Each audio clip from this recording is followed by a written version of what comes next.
I see it printed on coffee mugs, stitched into pillows, and plastered across almost every graduation card. You probably know the words by heart. For I know the plans I have for you, declares the Lord, plans to prosper you and not to harm you, plans to give you hope and a future. We cling to that promise when life gets hard. We treat it like a divine safety net, expecting an immediate rescue or a sudden windfall.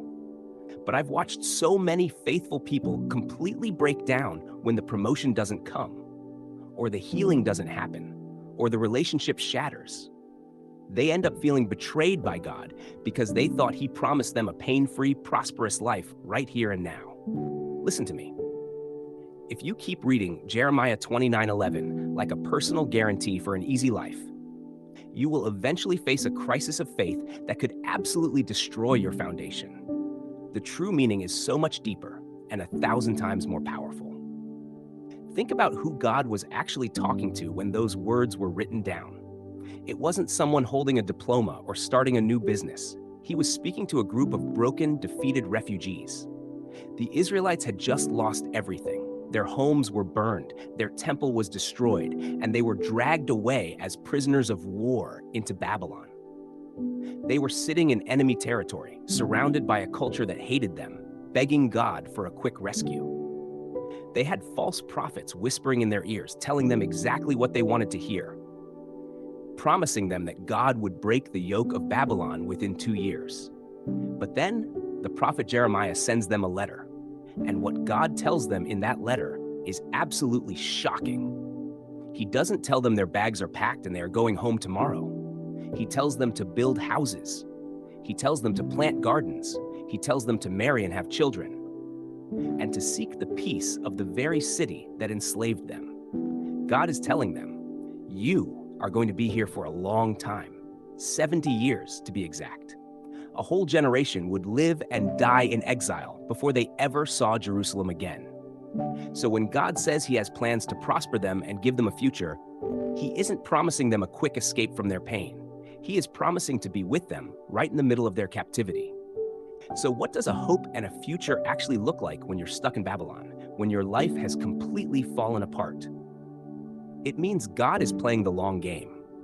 We want a rescue helicopter, but God is building a fortress inside of us. He knew that if He just snapped His fingers and magically fixed their situation, they would never change. They'd just go right back to the same destructive cycles that got them exiled in the first place. The pain of Babylon wasn't a punishment to destroy them. It was a forge designed to purify them. And that's exactly what He's doing with you. When your plans crumble, when the business fails or the diagnosis drops, you're in your own version of Babylon.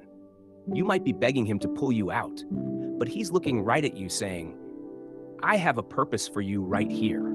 I want you to plant roots in this difficult season. I want you to learn how to find joy when nothing makes sense.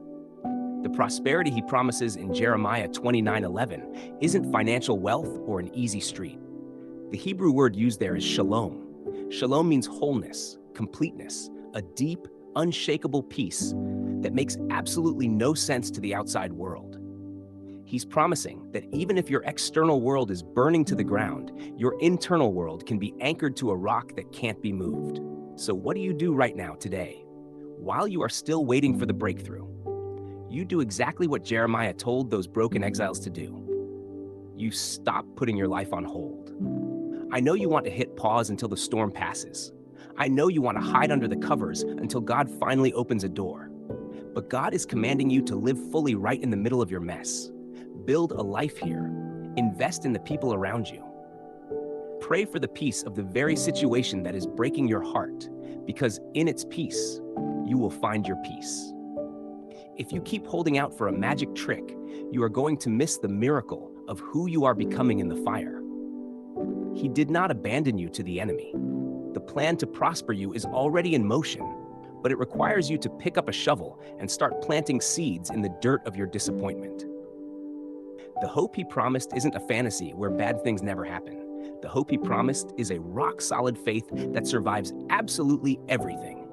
There is one more crucial detail that completely shatters our modern selfish view of this verse. In English, the word you can mean one person, But in the original Hebrew text, the word you is plural. God is not just talking to one isolated individual. He is talking to an entire community. And remember that timeline, 70 years in captivity. That meant the older generation hearing this promise for the very first time would never actually see it fulfilled in their own lifetime. They would die in Babylon. So the hope and the future wasn't about getting a personal reward before they died. It was about securing a legacy for their children. God was saying, I am working on a timeline that is bigger than your lifespan. Your faithfulness today, right in the middle of your suffering, is laying the foundation for a generation you will never even meet. We are so obsessed with getting our immediate blessing. We want the breakthrough right now. But what if the pain you are enduring today is actually preparing the ground for your children? What if the plans to prosper you are actually plans to prosper your family line long after you are gone? That is a love that goes so much deeper than a quick fix. That is a God who is weaving your temporary pain into an eternal masterpiece. So stop treating Jeremiah 29:11 like a spiritual lottery ticket. Let it be the anchor it was always meant to be. God isn't promising you a life without fire. He is promising that when you are in the fire, you will not burn. He has a plan. He has a purpose. And it's so much bigger than your immediate comfort.